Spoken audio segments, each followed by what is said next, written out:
Hey guys and gals, Kez here. Normally I don't do commentary for videos because my mic recording sucks, but for this kind of video it is necessary, so please bear with me. I wanted to go over how to gain extremely high ratings without needing to spend a lot of real money on this game. I play a Vangaurd on the Scarebear S1 server, and I broke the 10k rating mark, which is almost enough for top 10 for all Vanguards on the server, and the most well-populated server in the entire game.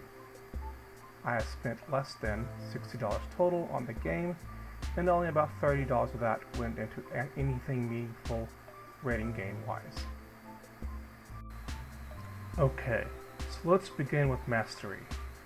I went with the Precise Block Mastery for my primary Mastery, and so it is at 2.9.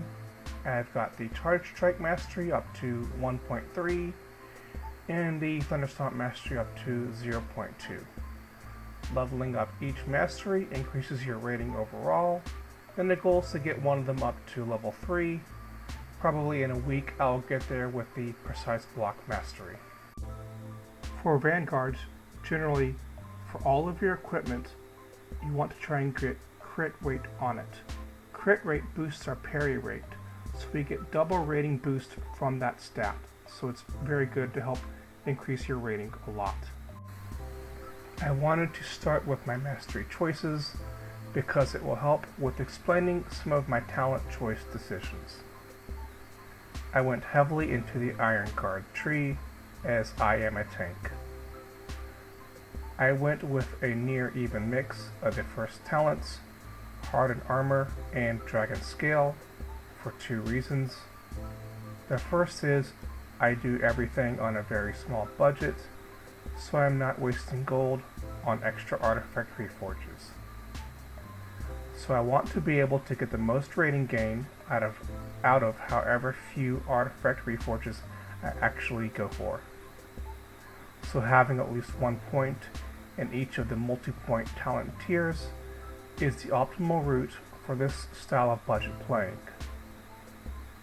The second is that I do a lot of PvP, and spell damage kills me rather quickly, even as a tank, so any extra I can get really helps. Next, I went with Shield Mastery, since Precise Block is my primary mastery. This talent synergizes well with it. I then went with 9 points into Strong Body and 1 point into Coordination, again for more artifact reforge potential rating gains. Next I went with Cat's Grace. Its dodge is 100% damage mitigation, so any way to boost that is a great option. The other options I could also see being useful is Splendor would be great for PvP, and Vanguards do have high parry, so Counter Strike would be good for a DPS increase. Next, I went with 9 points into Phalanx, as it synergizes with my Precise Block Mastery, and 1 point into Impeccable, again for artifact reforge potential. I went with Firm Stand as the final talent, because the Vanguard does not have any built-in escape movement abilities, which means you need to take the Flash/Roll military skill into PvE dungeons and raids, so you cannot use the Diamond Skin talent, and Heart of Iron just plain sucks. Next up, I placed my remaining points into the Strategist tree. For the first talent, I went with a near even mix of Cunning and Grace, as both extra hit rate and movement speed are useful to have in PvE and PvP. I went with Unyielding Will for the next choice, as silence does not really affect me, and as far as I can tell, readiness does not even seem to work. I went with 9 points into Precision and 1 into Focus, again for artifact reforge potential. Then I got Field Doctor, as that talent is a massive rating gain boost all by itself. I have tried to get a +2 for that talent in my artifact reforges, but with how few I do of those, I have not had any luck so far. Next up, Artifact. Make sure to farm the tainted energy creatures in the center of the Island of Heroes map so you can get 5,000 energy a day to complete your artifacts as quickly as possible. Each final point for the 4 artifacts gives a 35% boost to a stat and a nice rating increase. Now for artifact reforges. As you can see, my main focus was to first get firm stand to +5. So I got a +2 on this roll for firm stand and kept it even though sharp edge does nothing for me. Next, I had a little better luck on my roll for the Eudora artifact, as I got a +2 for the other firm stand that I needed, and I also got at least an extra point into hardened armor. On the Dalo artifact, my goal is to get a +2 for Field Doctor, but I have not had any luck so far, but at least the +3 to Dragon Scale is kind of nice. Next up, books and scenery. There are 26, I think, books that you can collect from the world map, and there are 26 scenery locations as well. Spid has a video out for both of these, and you can also find the information for them on Walkhead. Just follow along and collect them to get a bunch of free stats, which will help to increase your rating even more. Next up is Archaeology. Make sure to do Archaeology quests each day. And also, there's a trick to Archaeology. Go to Collections, then Archaeology, then choose View Relic, then go to Item, then click Display Owned. This will show you all the Archaeology items that you have collected. You can dismantle any extra that you have acquired to gain additional Archaeology rating. The more Archaeology rating you get, the higher your Archaeology level will get, and the more stats and more rating. To be on the safe side, most people keep 2 of each Archaeology relic, as some of the sets require 2 of an item. Next up is Guild Technology.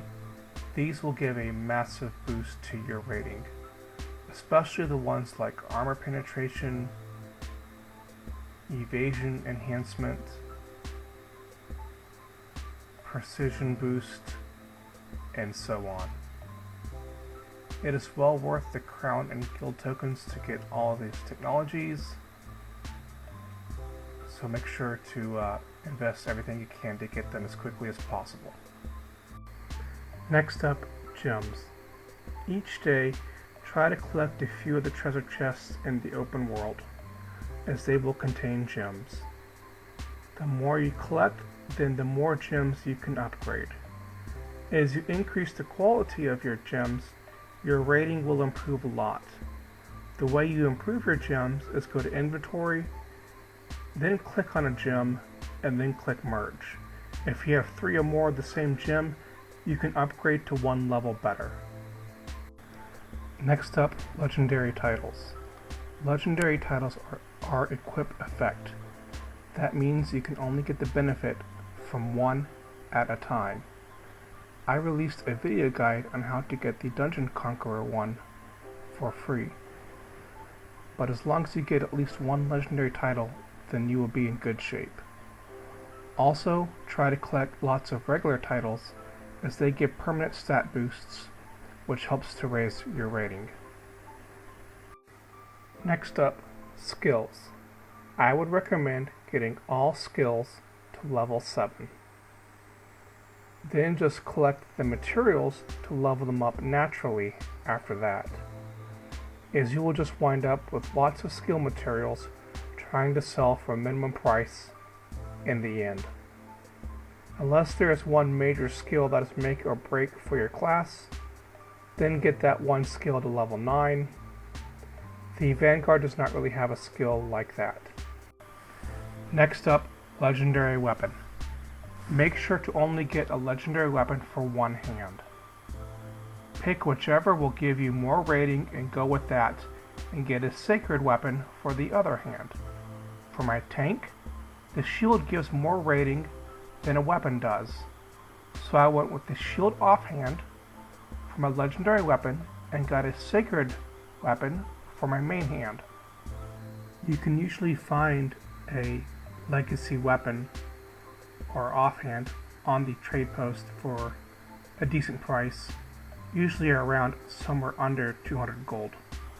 Then whenever I get a weapon drop from the random overlord box, if it is a higher level than the sacred weapon level I currently have, I grab that and smelt my sacred weapon up to the new item level. The reason you do not want to do 2 legendary weapons is because the legendary does not stop at phase 3.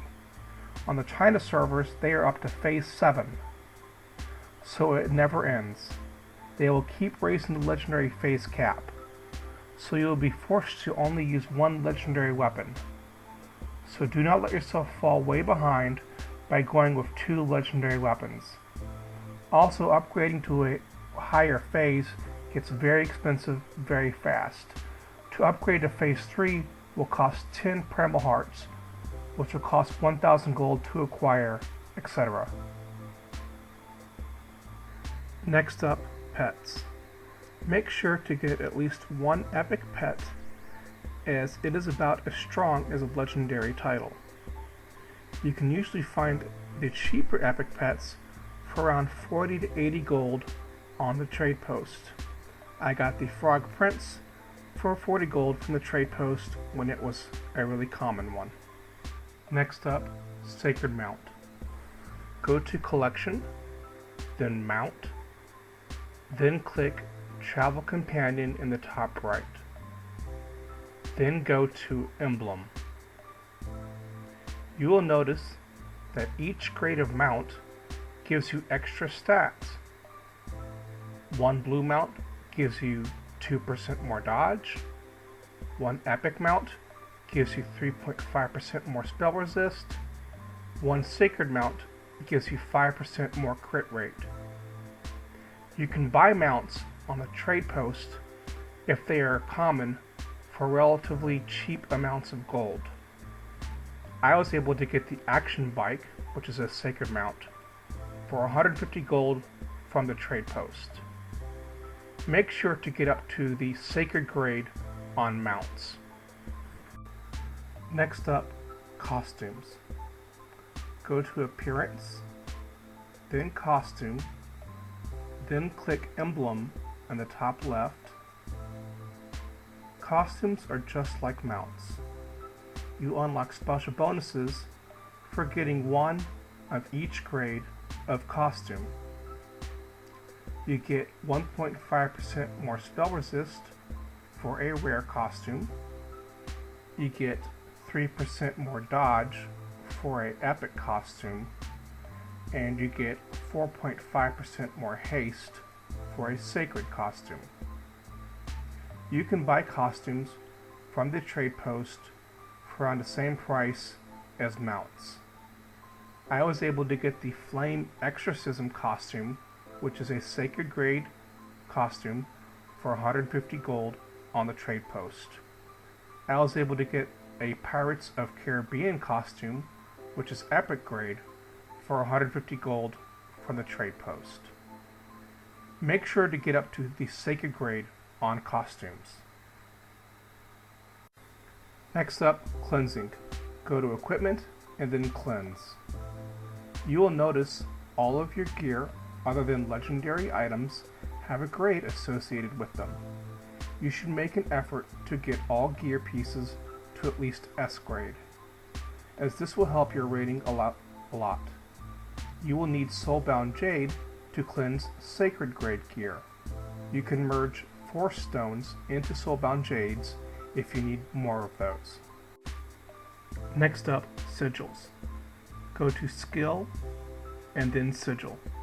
Make sure to dismantle sigils that you are not using by going to Sigil Pouch, and then you can dismantle individually or do a batch dismantle by grade.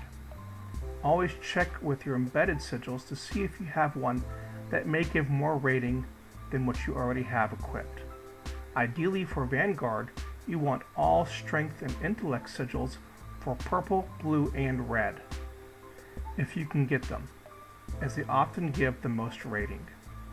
Other classes may want a different stat boost for blue, red, and purple sigils. Sometimes you may have a different sigil to get more rating. For yellow, go for crit rate specifically for Vanguards, as crit boosts parry, so we get double dip boosts for it. Also go to Sigil Merge whenever you have 950 or more points and do a synthesize 10 in order to get more sigils to see if you can get something better. Next up, Enchanting. Go to Equipment and then Enchant.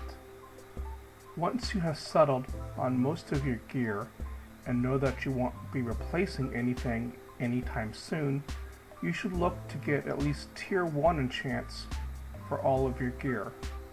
You can either craft a tier 1 enchant yourself if you have your crafting profession to level 2, or you can buy them for cheap from the trade post. Next up, PvP ranks. Go to PvP and then rank, then click military rank list in the top right. You will notice that each rank gives an increase in PvP power and resist. Also, each rank gives you a new title, which gives permanent stats. That also helps to improve your rating. You go up in rank through merit. The primary way to gain merit is by running battlefields. You can continue to gain merit in battlefields even if you have already earned all the daily rewards. You can earn up to 15k merit a week. You can also buy merit with gold. If your guild defeats world bosses every night and places in the top 3, you should get some merit badges that give 1k or 1.5k and cost around 10 to 15 gold to buy. Try to make an effort to gain more than 5k merit each week for additional rating gains. And finally, for the last thing, soul level. Go to Character and then Bloodline. As each stat for soul level reaches a certain breakpoint, you get a bunch of bonus stats. Like soul level 50 for Dragon's Roar got me +6 for a lot of my stats. You increase in soul level by doing things that give EXP. Try to do all of the things each day that give EXP if you can. World events, campfire, adventure mode dungeons, etc. This concludes the checklist for gaining high rating in World of Kings. Please like, comment, and subscribe, and I will see you in my next video. Thanks.